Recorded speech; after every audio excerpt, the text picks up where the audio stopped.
Podcast.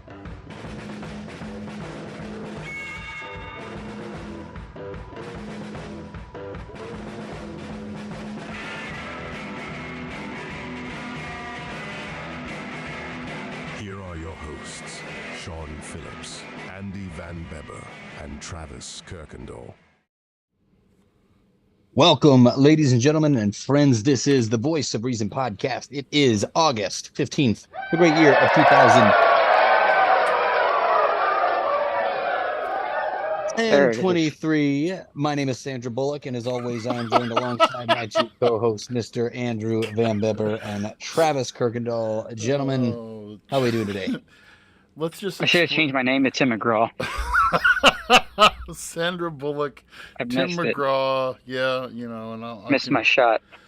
Oh, when Sean came into the video, he put on, and it actually, if you can, I don't know if I can show this on my phone or not, but it says right there next to his name. You can't really see it, but it says Sandra Bullock there. So, I was like, oh, there you go.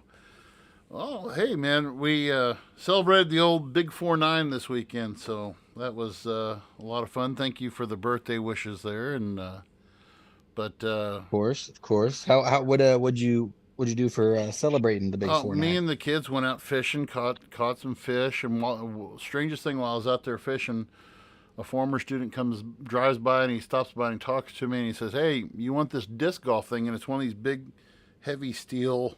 I mean, it's an actual practice basket. It's official. I was like, "For free?" He's like, "Yeah." I'm like, "Yeah." So brought that home, and so we've been messing with that and everything, and that was really cool. And then we went out to the old Dingers and partied it up. And as always on a Friday night, Dingers was just packed to the gills, and so. It always is. Always is. That good for all those of our friends who live in the Pike County area. Please go to McDingers, even though they're not an official sponsor. But I'll tell you what they need to do. They need to bring back. Didn't they used to have Dogtown Pizza? Their pizza is not the same. At least it wasn't the last time I was there. I'm not okay with it. Well, I haven't had their pizza in forever, so. But I don't live there, so don't. Yeah. It is what it is. No, but so no, that was my weekend, and then. I was surprised with some Eric Clapton tickets in September. So he's coming to St. Louis in September, and I'm going to. That's going to be such a good show. Who's he playing with? I have no idea. I haven't looked up anything about the show yet. I don't know who's opening for him. Last time I saw him back in 2002. And he did so the show itself, the entire concert was close to 5 hours long. He did a 3-hour set on his own. So. Just on like an acoustic guitar? He did, well, that was part, so he did like all of his stuff from he kind of divided up into sections. So he did the first part like Cream, and he did a lot of Cream songs and Derek and the Domino songs and all of his old stuff. Then he did an acoustic set with the guys who sing in "Oh Brother Where Art Thou." I think they're called Mississippi Blind Boys or whatever they were. But he did something like that. He did a set with them, which was pretty cool. And then he did his newer stuff, part acoustic, and then he did the rest of it just plugged in, and it was. I mean, you could hear a pin drop in that. And I saw him in Nashville when I saw him last time, and you could have heard a pin drop in that place. So, yep, I'm looking forward to that. That's a great birthday present. So, how about jealous. you boys? That's great. You deserve it. What did you boys do this weekend? I worked on the room, so I pulled up all the carpet and all that stuff off the floor, and then found that I had quite a bit of damage to the concrete. Ooh. So once I pulled all that up, Saturday was just patching. Saturday I was patching the floor. Had to go to Home Depot about 4 times that day to get different types of Quikrete for, cracks and chips and all that stuff. And then Sunday, what did I do Sunday? I think both days I spent like patching up that floor. And then Monday, I grinded it because it wasn't like flat. Yep. I screwed up big time with that. I had the worst headache in the world from that. I could taste that shit in my mouth.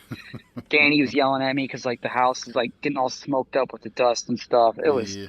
Yep. just a nightmare. So today I told you guys I've been painting since I got home. I got all the primer up on the rest of the walls. Hopefully start throwing some blue up there and have all the paint finished by Friday and then throw the floor in the weekend and be Fantastic. done with it. How's On to the next one. how's dad life in Los Angeles going? Dad life in Los Angeles is good. It's busy. Kind of I went back to work full time at the warehouse this past week, which has been good, been busy. Jam started school. So that's been crazy. Sending your girl off to strangers, what it feels like, and trusting in the teachers and hoping that they So is this the steer her in the right direction. Is this the LA public schools or is this? Yes, yeah, because I'm not going to pay, my fucking college tuition to send my daughter to yuppie, elementary. So Yuppie elementary. but the good thing, the interesting fact is, so where we're at in West Hollywood, you would think with LA schools, it being a really large school, there being a lot of people. Honestly, I'm not making this up. The school that we're at in West Hollywood has very much like a very small school feel. Really?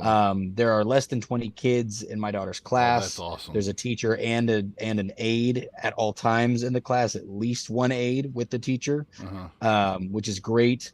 And so one thing about LA Unified School District, I think it's called, that's different compared to like where we were in Missouri. So LA schools don't have PE, they don't have music classes, they don't have any of that stuff. There's a lot of things they don't have. But however, at the school that my daughter's at, they do. So she does have a PE teacher in class, and like once a week they get instruments out and have like an actual music class for the kids. And those are not things that every school district has. So that's good. We are kind of really spoiled with what we have here for her school. So that's good. But other than that, no, new baby's doing good. The better half is doing good.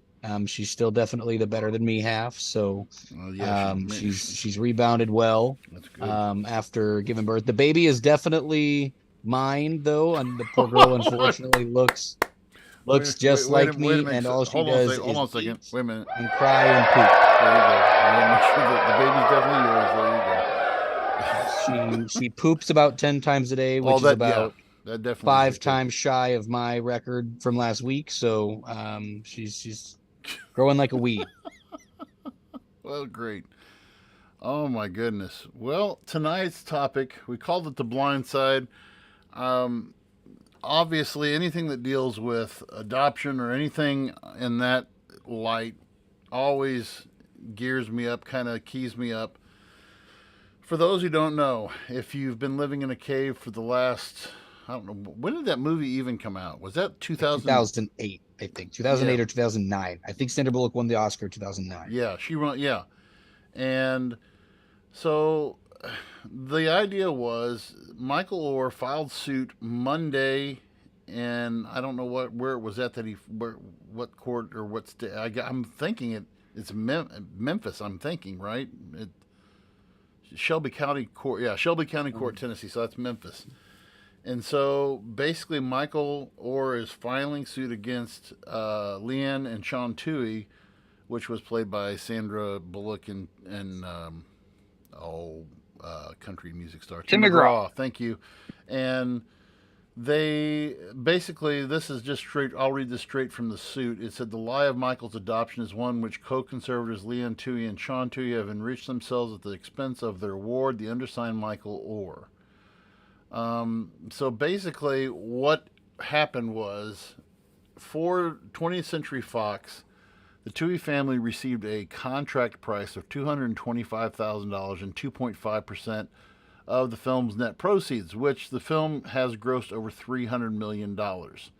$200,000 donation was made to Leanne Tui's charitable foundation, and Orr claims that he did not get a dime from the film. He's filing basically that they can't use his name anymore, and that he was not even aware of. He thought he was adopted, and not, this whole conservatorship thing. And so some of the research that I did on this. So for those of you who don't know, so adoption, you can adopt anytime from birth to 18. Once a child in the United States, once a child reaches the age of 18, they can't be adopted. Now, there are a lot of legalese things that you can do.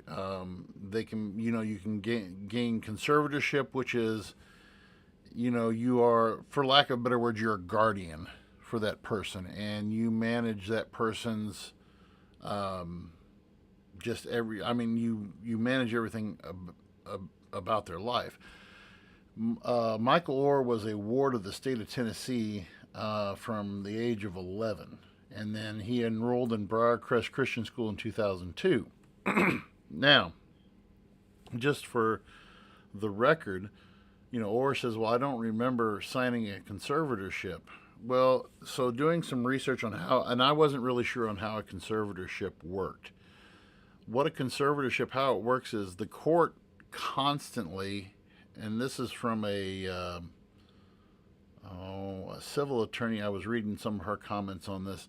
A civil attorney had said that the way a conservatorship works is you file that with a court, and the court, it's almost like a yearly thing that you have to, they have to check the condition of saying, okay, how's things going? How's this going? How's this going? And usually a conservatorship cannot go past the age of 25. Now, some of the allegations that were made by Michael Orr. Number one, well, I didn't know that I signed.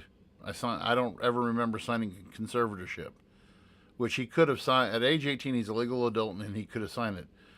And he said, I don't remember signing that. I never made any money from the film. And so, then you go and you look at so Sean Tui, who's the dad, he released a statement today who basically said, he said, it's upsetting to think that we would make any money off of our children, but we're going to love Michael at 37 just like we loved him at 16. His adopted brother, SJ, was Sean Jr., was on he did I guess it was this morning, he did a podcast on Barstool, and Barstool basically said, or this kid, SJ said, he's got a record of, he's tried this before, and he couldn't find an attorney to represent him. And, he says it stinks that it'll play out on the public stage. But, he said that Orr had done this before. He'd asked for money from the family around 2021.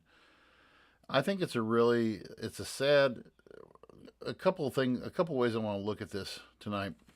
And as a person who's adopted, and I've talked to a lot of people about this, and even, parents of, one parent who's married another parent, and, who's not the real mother or the real father, and they've, the one, like, say, somebody's given up on, they don't have any contact with the kids whatsoever, and they go to adopt, and there's a lot of things that you have to jump through, and a lot of things that you have to check all your boxes are.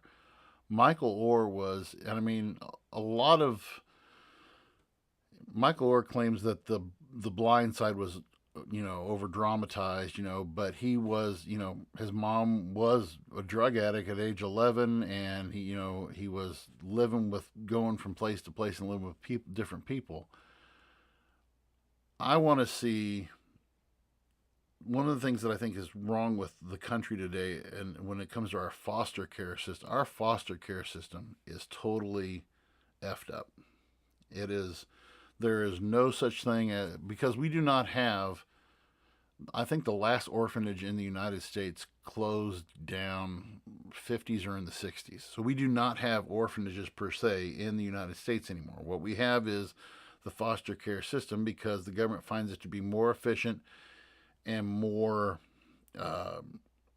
beneficial for children, because when you're in an orphanage situation, you're basically a number. You're not an individual. Whereas the foster care system takes care of that, but it also, what it does is you get some messed up foster parents. You get people who are, who are looking just to get money from having these kids in foster care, and they get money from that, and they basically, screw the kids up even more. I have a lot of, I really hope that Michael Orr isn't out for money, because the Tuohys really didn't need money. Sean Tuohy is a, what do you call that when you take your, you own chain restaurants or whatever. He owns a chain of like Taco Bells and Kentucky Fried Chickens and stuff like that. Before Michael Orr even came into the picture, the Tuohys didn't need money, And so I look at this, and this story, just what it does to me is that it really exposes a lot of ugliness that's out there. Michael Orr was not, he bounced around from different, like I said, from different foster care to foster care to foster care to foster care to foster care. And you guys have went to school with plenty of people who have been in the foster care system. I've like I said, I've taught for such a long time, and I see we have, and I can't mention names, but we have this one family in our district who, in my opinion, they are one of the best foster, and this family has had, literally, since I've been at Clopton, I've known them to, they do a lot of younger foster care, and they have, and they take great care of the kids, and but at the same time, I've also seen people who have 3-room apartments in the States, like, okay, we'll place them there, and and I've literally been in these places, and it smells like cat poop in there, and it's just, to me, I don't know. What have you? What's your guys' thought? What's your thought on what you've seen? And maybe Travis, you were kind of talking about we were talking about this before the podcast. I don't know if Travis can talk right now or not, but yeah, I can. Yeah, we were talking about this before. Why don't you say what you were talking about, just like the state of some of these, how some of these kids, even in the regular homes, are being, what you noticed, you said you were in Home Depot or whatever, and you were seeing kids. I've noticed where I live, it's a little different because it's kind of a higher income area. So I noticed it's a lot of like kids between the age of like, I'd say as low as 12 years old, from like 16, 15, not quite driving yet, but like that teenage years. And like, man, they're always just like, there's like a lot of like strip malls and like outlets and stuff in our town here. And I see them like every day, if I'm on a weekend or something, they're just like walking around without their parents. Like they all got their phones and stuff. And it just seems like, I'm making assumptions here, but sometimes I see a lot of the same faces. It really seems like parents just dump these kids off in the morning, give them a credit card, and tell them just stay busy. Have a good day. It really does seem like that. Like I see it all the time, and like I'll go in the stores, and they're just like, kids are just, and this is different too, but like kids, I would say younger than 12, even unattended, just running around in the stores being crazy, and it's like, where are the parents? Or like a group of like a whole group of them will come in the store. I'm talking like 6 kids will come in, no parents. And the Walmart, you could tell the Walmart employees are getting pissed because the kids are just screwing around. They're like, look, you guys can't be in here, like, and I'm seeing that more and more where I live here. And it seems like it's just a lack of supervision from parents, and parents that don't care, and just. You know, like, hey, here, take the credit card. Just, go stay busy. Get out of the house for 4 hours or so, And I think Again, I'm making assumptions here, but that's what it seems like to me. and I wanted to look at this from a couple of different angles, like I said before. One of the things that I did want to say, though, people are, from a teacher's perspective, there is a reason why there are a lot of teachers getting out of the business right now, because kids are becoming more difficult to deal with. Now, why is this happening? Well, you have number one. So you look at a Michael Orr case, when you have a kid who's in foster care, when you have a kid who's been bounced around from place to place to place to place. These are, we call these trauma, and in the adoption community we talk a lot about trauma. Okay? It's an understatement to say that Michael Orr was traumatized as a child. I mean, before the age of 11, I'm sure, I would almost guarantee that he saw things that, and I'm 49 years old, that I guarantee he's seen things and heard things and witnessed things that I will never witness as an adult. And as an 11-year-old child, they carry that, and they and they take that into their life. When you look at, and I worry about Michael Orr, because now 37 years old, I think he's been out of the NFL now for, heck. He's retired. Yeah, he's been retired. I want to say, I know he played for the Ravens. He might have played for, I don't know why I'm thinking the Dolphins, the Ravens, Dolphins, and the Titans. I did you blow through your money? Are you now so hard up for cash as you're going this route? Well, so this thing that they signed, it expired, right? They no longer have rights to him. Right. They don't. And he's filing suit because what he wants to say is, you can no longer use my name. But when I just saw he's promoting a book. I did like a quick little check on his Instagram. He's promoting a book, I guess, about his upbringing and stuff. So I don't know if it has anything to do with that. I mean, that's got to be a moneymaker, right? Right. And I really, at the same time though, like this family, and maybe I missed something with like what's it, the conservatorship or whatever it's called. Yeah. And maybe I missed something of what this actually is, but like, how exactly did that benefit him? Okay, Michael. That I knew there was something I was leaving out there. What would be the reason for him to sign that? Like, besides he's claiming that he's being misleading, but like, what does that benefit him? When you look at the movie, so the movie basically, he asked the family, or the family asked him, "Hey, we want to adopt you," and that's the story that the Tuohys have went with. And, part of it was, to help him get, okay, so since they can't adopt him, he's over the age of 18. Okay, so now you have this wealthy family, Old Miss alums, okay, Old Miss in Mississippi, and they worth millions of dollars, okay. So on the surface, and this showed this in the movie too, on the surface, so now you have this millionaire family who gets this monster of a man and quote unquote adopts him at age 18. They put him through the Briarwood Christian school system, and he rocks them, with basketball and football.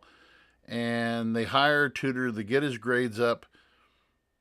And so I think the conservatorship was kind of a way for them to cover their butt, to say, okay, we didn't just go and recruit this kid off the street so we could pay his way through Ole Miss and get it, and boost our alma mater. So since they couldn't adopt him, so the conservatorship. But I got to interject there on that same, what you just said though, to cover their butt. But at the same time, they do a movie about him, where he doesn't benefit from the movie at all. Yeah. Right? So right. It kind of like, that's his claim, and that's his claim too. But then I guess there had to once. Yeah, I guess we don't know for sure if that's true. The Tuohys claim that they put money into a trust for him as well. And so, and I don't see. Okay, I did not know that. Well, see, and I just found that out this evening when I was doing some further. Let's see if I can find it up. The couple said in That a statement changes on things. Tuesday that they have always been upfront with Orr about the conservatorship and have split any profit from the Blindside with him equally. Even recently, when Mr. Orr started to threaten them about what he would do unless they paid him an 8-figure windfall, and as part of the shakedown effort, refused to cash the small profit checks from the Tuohys. They still deposited Mr. Orr's share into a trust account they set up for their son. So that was their statement today. So Interesting. So That's interesting. Okay, I was not aware of yeah, that. but again, to me, that just it really does scream. It screams that here's somebody who is really screwed by the system, you know. And within this adoption, you have to really watch what happens within the adoption community anymore. In the early 2000s, and I'll bring this in as well. And I remember this article my wife had told me about, and I went and I looked it up, that Reuters did an investigation back in 2013, 14, somewhere in there. And I remember when we first were starting to adopt, or we were looking to adopt, before we even looked at China, we were looking at just domestic adoption, and Janine was really big into going out and just trying to find, support groups and stuff. And so there were a lot of support groups that she would get out of, because some of these support groups, you'd get in there and some of them were talking about kids that they had adopted. And they were basically saying, well, you can adopt ours, the one that we adopted. And to me, if that sounds strange, it is strange, because you're dumping off kids to people that have no, there's no, and you basically, in some states it's actually legal. You don't have to, go through court. You basically can just get a notarized statement saying, I, the aforementioned or the aforesigned person, hereby give my right to parenting of this child that we adopted to this said people. And within the adoption community, there's a lot of people who do under the table deals. There had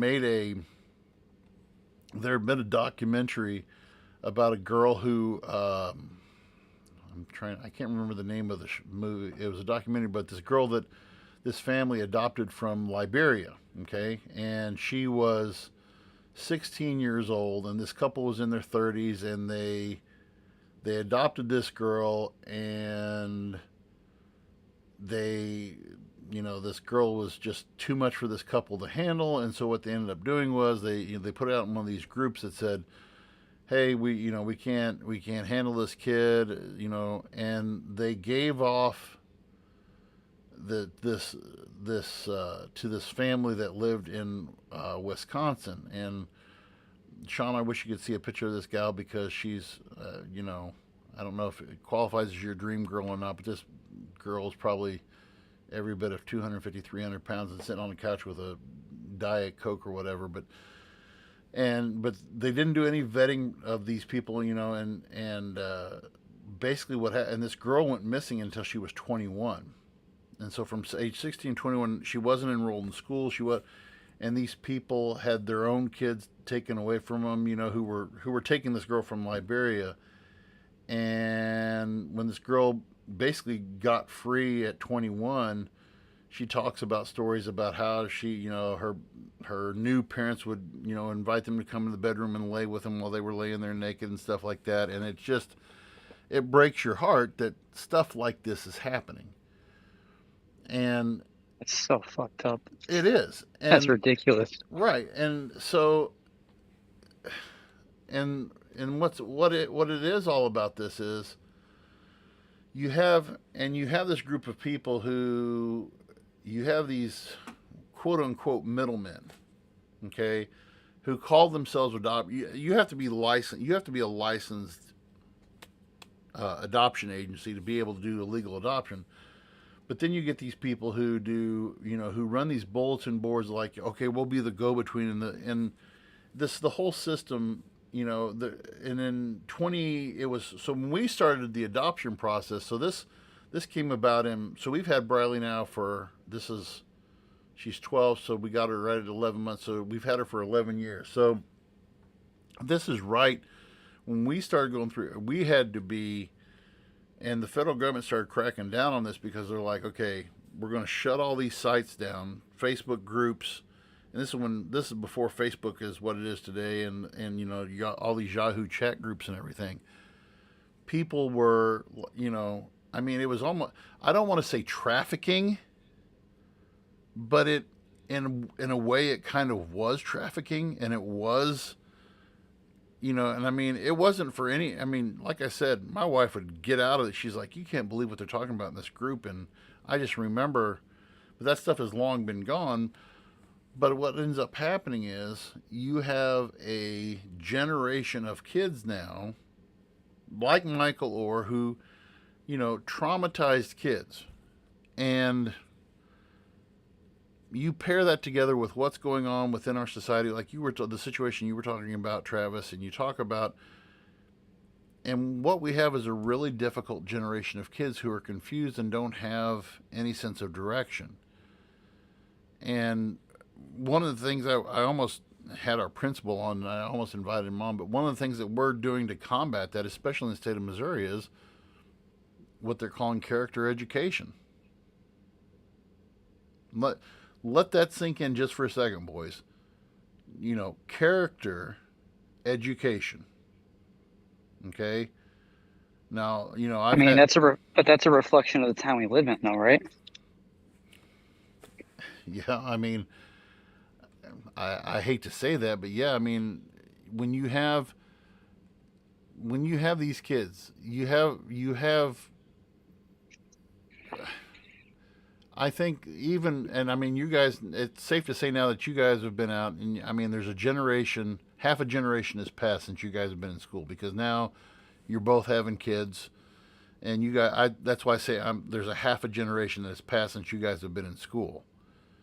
When you guys were in school, I mean, can you guys characterize what was expected of you when you were in school, and what your parents expected of you and what school expected of you? I mean, how did you guys respond to those expectations? I mean, I'm not gonna sugarcoat it. I wasn't the best student. I mean, I got better as I got older, of course, but expectation was just, do what you're told, pass your classes, and graduate.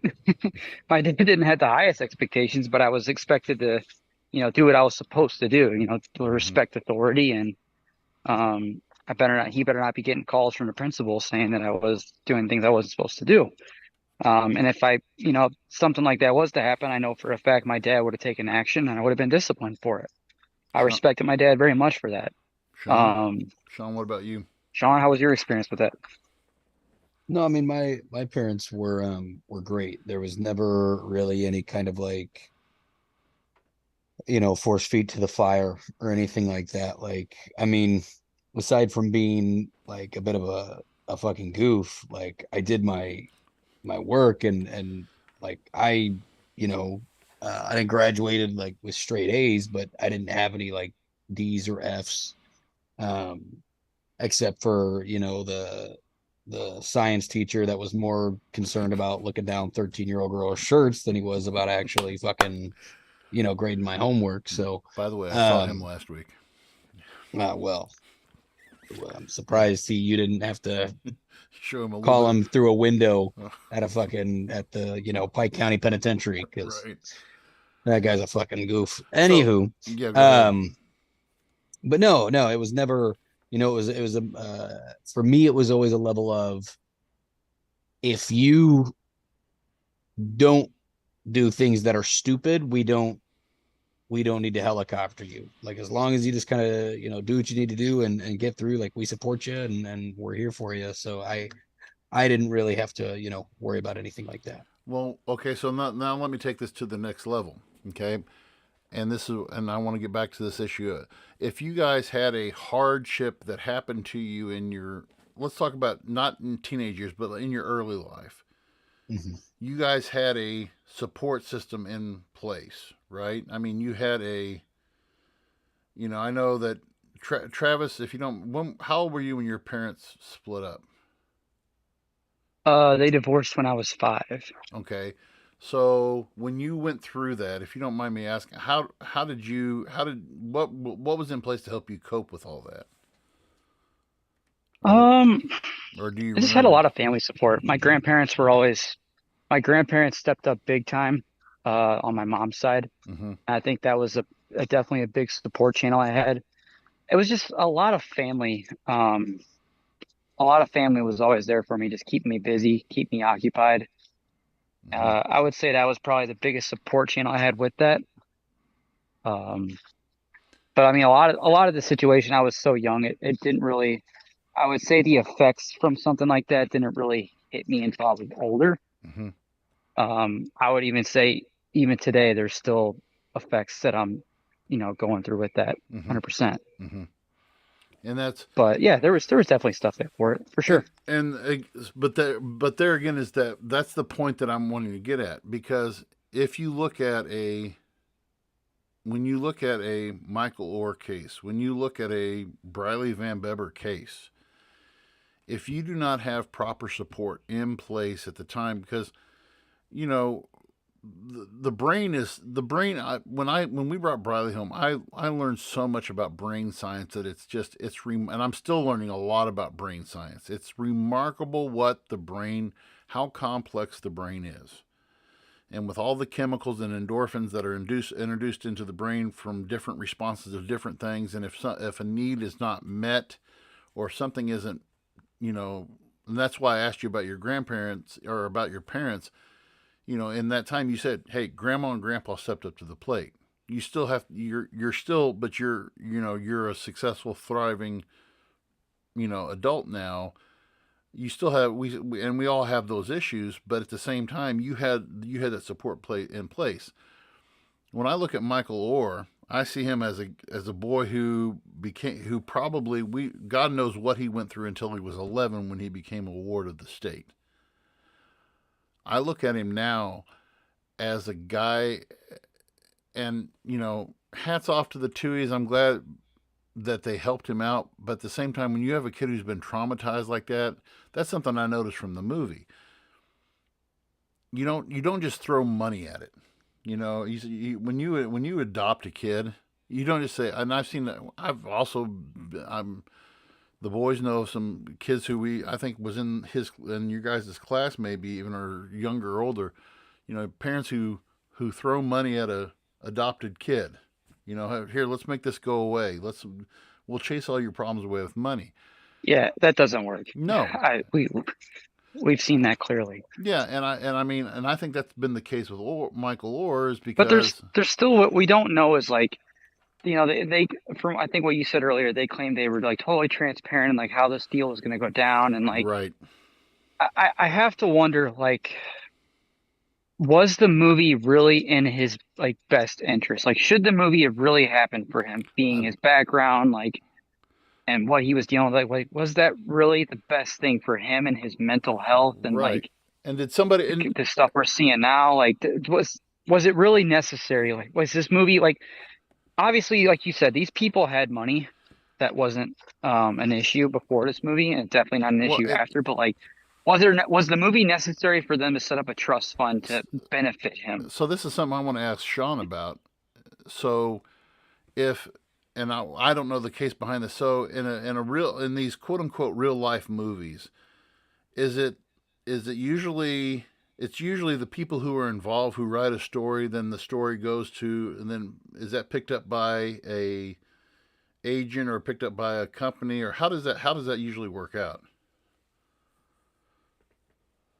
Well, one of the interesting things about this particular case is so the movie came from a book. So the Right. book was written by like a family friend of the Tuohys, or at least like a guy that Sean Tuohy went to high school with. Mm-hmm. So the movie's loosely based off of a book, and as Hollywood loves to do, um, you know, one of the funniest tweets I saw about this entire situation was like, one of the reoccurring themes in 90s 2000s Hollywood, they call it the white savior Hollywood movie, where it's like a white person doing something for a person of color, or a different race or minority character, and it's looks good for the white person. And so one of the funniest things I saw was like, if you've seen the movie, if you remember the movie, there's like a scene where like Michael's at football practice, and his first football practice, and doesn't fucking know what he's doing. Like, just let people run by him. And that is, and then Sandra Bullock, walks through, the coach like, what are you doing? And Sandra Bullock walks through and, like slaps him on the chest, like, you block right here. Then someone like tweeted, was like, yeah, because fucking Sandra Bullock taught, Michael Orr how to play football. And, but, in the book, apparently, like Michael had already been playing football. Yes, like he had already played football. It's not like he was just some big giant freak athlete that they discovered on the side. That was not the case whatsoever. Nope. So that was that was Hollywood making it, this story that this kid had all this potential, and he just needed the molding, and it was like, this kid already played football. But I hate Hollywood when I do like real story. Yeah. So, there's there's a bunch of those, based on a true story, where it's very much just kind of like loosely based on a true story. Right. Some are more accurate than others, but in this case, they definitely they peppered it in. So as far as like, how does it work? Basically, I couldn't tell you like where it starts at. I definitely know like a presentation has to be done, a pitch has to be done, in the same sense, like it would make more sense if there was a successful book, because when you're taking a book and making it into a movie, you are already getting that crossover audience. People that know the book are then going to know the movie. So that would kind of help. Like you had 127 Hours, which was a a movie that James Franco did. That was a book, that was a story that then became a movie with James Franco, that I don't know if it won Academy Awards, but it was nominated for Academy Awards. So that Hollywood loves biopics. They love them. Austin Butler, rightfully so, was nominated for his portrayal of Elvis. To Eddie, I don't know why I'm going blank on his name. The guy that won the Oscar for, or was at least nominated for the Oscar for his portrayal of Freddie Mercury. Rami Malek. Yeah. Yep. Rami Malek. Yeah. And in the past, Will Smith with Ali, Jamie Foxx, Rachel, the list goes on and on. People's portrayals of people will always be popular. And in this case too, like Sandra Bullock won the Oscar for her portrayal of Leanne Toohey. So I think that's part of why people have such a bad taste in their mouth for this situation, because a couple of things that, again, it's a matter of hearsay, like one person is saying one thing versus one side saying another, which we're not going to know until the actual court case. But Michael, stating that Sean and Leanne and their children profited off the movie, so that they made percentages based off what the movie paid out, versus Sean Toohey has gone, literally the last 48 hours has gone out and said that they did not make money from the movie. They made money from the book, which would make sense, where, because they technically didn't write the book. But part of the deal that they got from the book might have been, and how what Michael's probably interpreting this, and how the Tooheys are probably interpreting this, are, I would say there's a very good chance that when the book was written, there was an agreement made that the Tooheys would maybe make a percentage based off of returns from the book or book proceeds. And then when the book, right, gets sold to, I don't know who made this, if it was Warner Brothers, Universal, I don't know who made it. But movie rights get sold, so odds are that the publishing company who sold the rights, right, they make a ton of money. there's a chance they could have passed that money down to the author, if that was, part of the agreement. And then in that case, the author then could have given money to the Tuohys if, he felt that it was right. But as far as did Fox actually, provide money to the Tuohys, I don't know. 220. That we're gonna find that out in Cool. court. And Yeah, I'm really curious to hear the real details come out. Backtracking to the beginning of this conversation when it comes to the conservatorship, what I had read, and I don't know how true it is, but part of the reason why they did it, with my understanding, was when Michael was graduating, because he had decided to go to Ole Miss. There was, and the movie kind of like briefly touches on this, but not at this level. And again, this is just the movie touching on it, so I don't know how accurate it was, but they kind of talk about how, because they were alumni to Ole Miss and he decided to go to Ole Miss, it would have created like a problem. It would have been like a conflict of interest. It would have been like, oh, they recruited this kid, they convinced him to go to Ole Miss, versus by doing the conservativeship, it meant that like he could go to Ole Miss and it wouldn't be considered like illegal recruiting or whatever they would have called it back in the day. There was a term for it, but now with the NIL, that kind of thing is gone. So I think that was the gist, was the family, like when Michael had made the decision to go to Ole Miss, they said, look, this is what we have to do, because we're alumni. I don't know how accurate that is, but that's kind of what I gathered from when the story first broke. That's kind of what I gathered from it.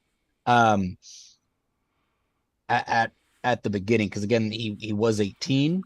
But now that would make sense. Now, it begs the question if they've had because when it comes to these kind of agreements, and again, here's the thing. I hate saying it like this because I don't want to take sides, but I can see it from both perspectives, where Michael being 18, just signing a paper because like these are people that he loved, that he cared about, that he thought loved and cared about him, saying, hey, this is something that we have to do. Right. This is going to protect your name, your likeness. And again, that's a thing too, is like, they wanted to make sure that Michael, again, this is, in my opinion, these were wealthy people. These were people that kind of know the system a little bit. Could they have done this to make sure that he wasn't taken advantage of by an agent? This would have made it to where Michael couldn't have engaged in conversations with agents without them, and was that them having his best interest in mind? Maybe. Was that them having their interest in mind so that they got, I wouldn't say their piece of the pie, but made sure they had their foot in it to make decisions for him? Could have been. One of the big mainstream conservationships that we've talked about, or that's been in the like press recently, is like Britney Spears, right? Where she had, hundreds of millions of dollars that she didn't have access to because her father regulated her bank accounts, right? Mm-hmm. And in this case, it's like if the Tuohys had a conservatorship over Michael Orr and his NFL contracts, like, did they prevent him from spending his NFL money? Did they take his NFL money? Again, that's something that's going to probably be discussed in the lawsuit. I read something interesting too, that because the big thing has been like, people are like, well, why didn't he bring this up 15 years ago? Why has this been a 15-year process? And the argument to that is, again, if this is something that he signed when he was 18, he probably didn't think anything of it, because again, what I guarantee you, how the conversation kind of went was probably like they're sitting in a room, right? And they're going over and they're handing him papers. And the Tuohys probably said to him something along the lines of like, this is, I wouldn't say like, they might have said something like, this is us adopting you. This is bringing you to be a part of our family. Even though he was 18 and couldn't legally have been, this was their way of just saying to him, what they meant was you're like, you have some of the same rules and benefits that you would have if we did adopt you, right. You now have. But he might have taken it literally, and again, vice versa. It could have been the Tuohys going, oh no, we're going to have ownership to this kid's rights to make sure that, we steer his ship going forward, getting into college, getting into the NFL. Well, two things on that.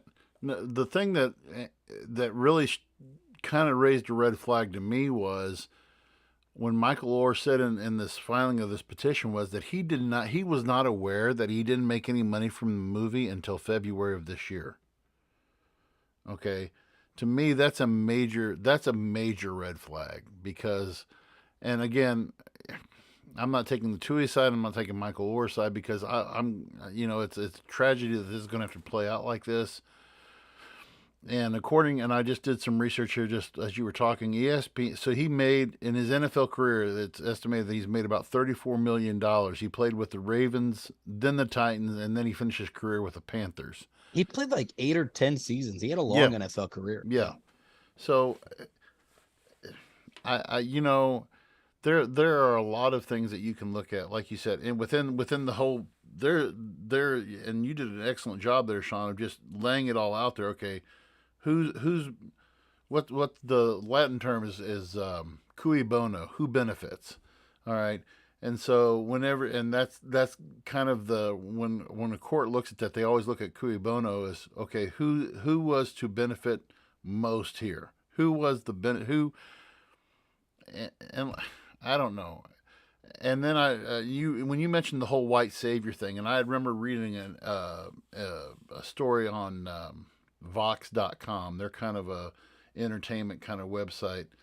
And so they were, I had never heard that term before until I'd read that and you had mentioned that and I brought that up. But yeah, it is kind of a sad situation as to what has happened to him. And so I think that, I don't know. I wanted to approach this tonight, and like I said, it was a sensitive subject to me, and I wanted to, kind of just speak from my last word on this, and then I'll let you guys say whatever you want to say. My last word on this is, I think that Michael Orr is still dealing with his early life, and I don't think he really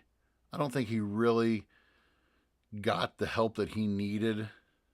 Just, and then to add insult to injury, when you read some of his comments, the interviews that he did over the years, he hated the movie because he said the movie made me look like this big dumb oof, and people didn't recognize me for my playing ability in the NFL. And he said it affected him in the NFL, and so I think you have the issues that he had as a young child, and then you had the Tuies who probably, I don't, who knows if they got him counseling or not.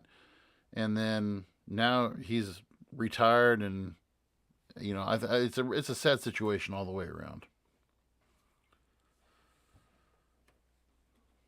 That's it for me. Yeah, I really hope they remake it. They do the Blindside too, and then that's just the whole court case. That's what we need. Another Hollywood remake. Yeah, no, don't even, no, not a remake, just a full-blown sequel where we're just it's after all the fame and everything, and then it's just same actors get Sandra Bullock back, and he's like, I'm suing the shit out of you because that movie was garbage and you knew it was shit. That would be Michael, I'm sorry. Oh my god, that'd be pretty great. Yeah. Well, gentlemen, it's been a great time talking with you. Got to wrap things up as we, get ready for bedtime and everything here in the Phillips household. But no, I'd love again to see everyone's thoughts and comments below. I know this week was great for us on socials, over 2,000 views on thank you. Our different platforms. That was Travis being the rock star, by the way, last week. I put Travis in the rock star seat last week, and he got a lot of. That was a great. I should read some of those comments, but we actually had one of our listeners, Colby Coleman, was going back and forth with another guy, and it was a great discussion. So good job, Travis. What did we talk about again? Well, there you. Serious question. I don't. That was the Jason Aldean. And you were talking about. That's right. Yeah. Okay. Yeah, my love for Jason Aldean, you can't tell. Yeah, that goes the show. What did we talk about again? Oh man. Well, Riveting gentlemen, stuff. Boom. again, to our listeners, be a friend, tell a friend. Yeah. I can't wait to talk to you guys, and I'll see you next week. Yeah, we'll see you guys. Bye-bye.